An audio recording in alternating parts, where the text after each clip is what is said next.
Hello, my lovely humans. This is the second time I'm recording this to hopefully cut down on the time a little bit. But we all go through journeys in life, and it doesn't end at 25. And I'm an advocate of that. You can check out Emily D. Baker, Emily Noel, or look at Markiplier and look at all the people who change their journeys. Matt Pat from Game Theory is changing his trajectory of his life. And you don't have to stay where you are if you don't want to. If you're burnt out, if you're unhappy, you can change it.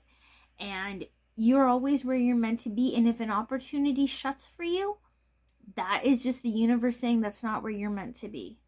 You really wouldn't be happy there. It's protection. A shut door is protecting you from whatever on the other side. And the grass isn't always greener on the other side. There's always downsides to every job. And you just hope that the good outweighs the bad. And if you're starting to a point where the bad outweighs the good, burnout happened and you need to change jobs.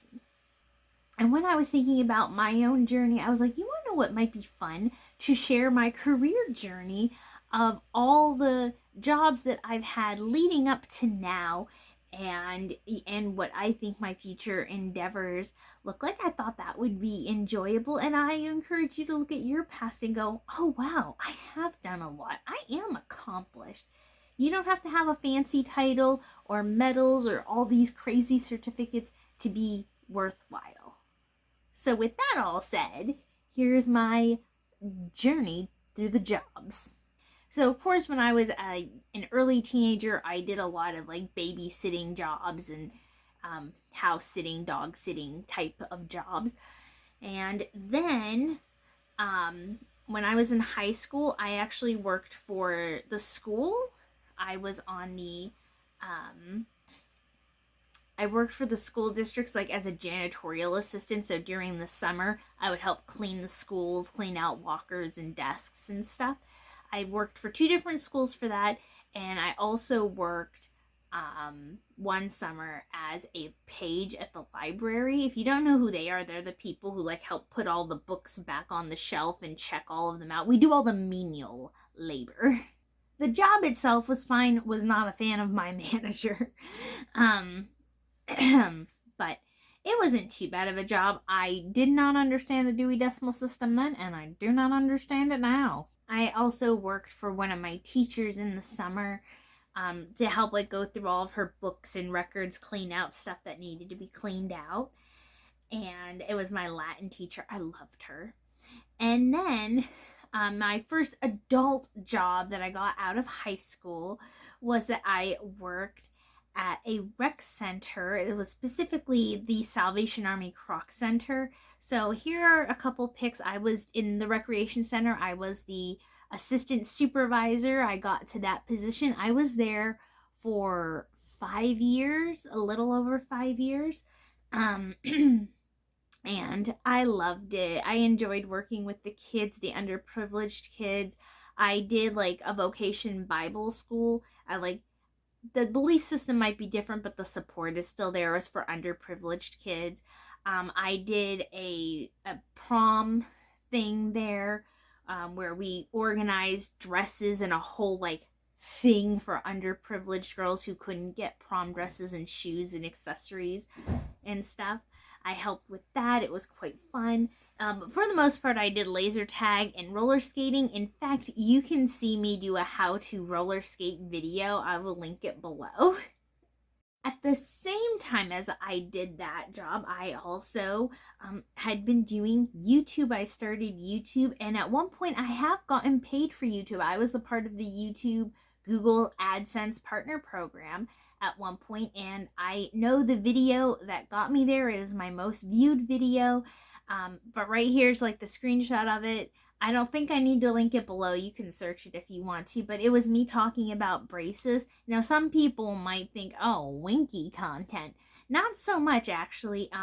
My orthodontist liked my videos, and he showed a lot of my braces videos to patients and to kids who were getting it, because he said it was a lot better for me to explain it like somebody who had braces, who wasn't the dentist trying to say, oh, it'll be fine. I had rubber bands, the whole 9 yards. I had to break my upper palate. So yeah, doing those videos on YouTube, I got paid for a short but lovely while here on YouTube. And at the same time as that, I had a lot of jobs at once. When I was in college, I was a radio DJ. So here are some things of me being a radio DJ. It was WRDL 88.9. Welcome to Insanity with DJ FCA. And that was me for about 4 years. I was a DJ. I worked the late shift for the most part, just the overnight shift.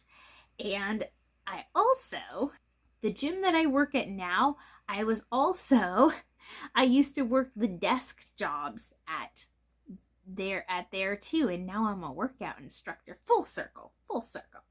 Now, as I said, I loved working all those things, but only students were allowed to be DJs. It was for my university, so I had to leave that job.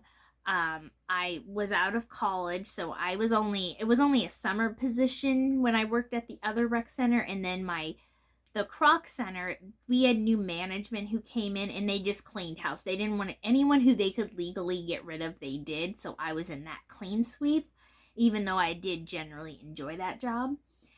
And then I worked 2 manufacturing jobs that I hated. Like, I worked at them less than a year.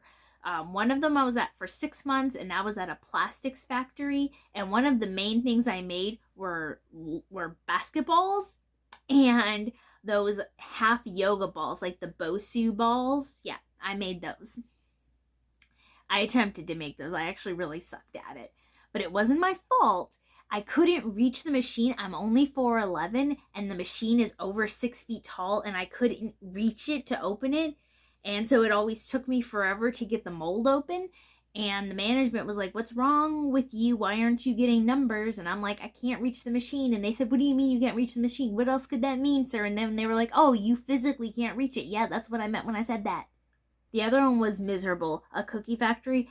I was just hired there as a temp for their busy season. So it was like from August until October. I would not have taken that job if they would have hired me in there. They were terrible. It was Snyder's Lance. I hated it, which was like an extension of Archway, Mondelez. Working in a food factory is the worst kind of factory. If you want to know where all of the plastic waste, where all the food waste, if you want to know where all the waste, just unnecessary waste is, it's in those factories. It sucked. It was miserable. I hated the management. I hated the job. I hated everything about it. And they were like, "When the busy season's over, we might bring you back." No, you will not. Off that docket. Cross me off the list.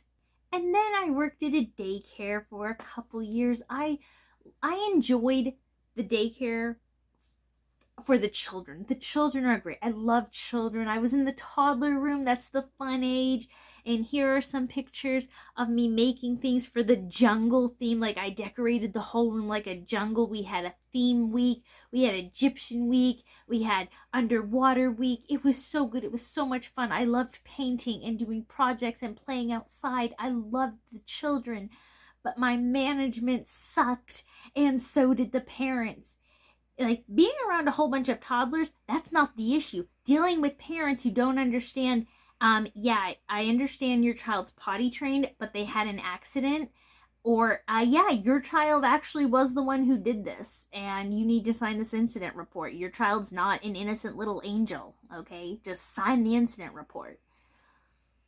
Like, if you want some story times, you can let me know, but I have some stories of parents who just, too long to get into here. So I was there for almost 3 years, and after my 6 or 7 months in, I became the second shift supervisor at that daycare. And then I was let go, like, out of the blue. Like, literally, I came in to clock in one day, and the manager said, "Hey, can I talk to you?" "Yeah, what's up?" "I replaced you. You can go home. You don't work here anymore." "Oh, okay." Because I live in Ohio and it's an at-will state, so people can fire you for literally no reason. As long as the reason isn't discriminatory, you can just bye. Yeah, that was an adventure. And that moved me on to one of my favorite jobs I've ever had of all time, and that was working at the American Legion bar in my town. I loved it. I absolutely loved it. You can see from the photo here. I have so many videos of me from the bar and talking about events. I loved working events. I loved meeting the people. I loved giving a little bit back to the vets who sacrificed so much for us. And what the governments do and our soldiers are not the same. Don't get mad at the soldiers. Get mad at the government. They didn't do anything wrong. And I loved serving drinks. I loved just the atmosphere. It was great. It was wonderful. And if you're wondering why did I leave, for those of you who haven't been here very long, and if you're new and you want to hang out longer, you can like and subscribe and do all that fun stuff. We can have an adventure past 25 together, huh? But I didn't quit my job. I quit my manager. I had a huge falling out with my manager because he was being an a-hole. And so I had to leave that job. And even though I loved it, I was hitting kind of a burnout stage as well. But it was mostly my manager. Which leads us into the last couple years. I've worked with my brother at his job at another manufacturing plant. But I mean, it can't be too bad because this is what I get to do. I can wear, for the most part, whatever I want with just a few regulations. And I love my coworkers. There's very few people who I don't jive with. For the most part, I don't butt heads with too many people. And the job itself is tolerable. I'm content. Do I absolutely love it? Am I super happy with it? No, I could be happier.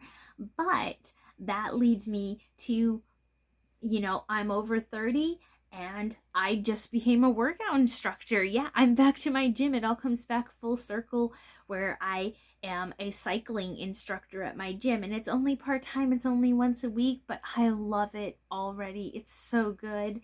I love making people happy and giving a good workout with encouragement and empowerment. And jobs for the future, the one that I'm gunning for, that I'm going to get, I'm going to be a published author. I already have a book that I am sending out to literary agents, to try to get published. So it might not be today, it might not be tomorrow. In fact, it's very unlikely for it to be either of those days. But someday, one of these tomorrows coming up, you will see FCA as your author with books on the shelves. That's what I'm going for. And you know what? There might be other adventures on the way. Maybe YouTube will pay me again and I'll have 3 jobs again at once. And who knows? The good things to come. So reminisce about your journey. Recognize how far you've come. And you know what? Even if things didn't work out the way you wanted to at point A, B, or C, you still have the rest of the alphabet to meet. So it's okay. And we will get there together. I believe in you. I believe in me. And I hope that you have a good rest of your weekend. Bye, everybody. Mwah.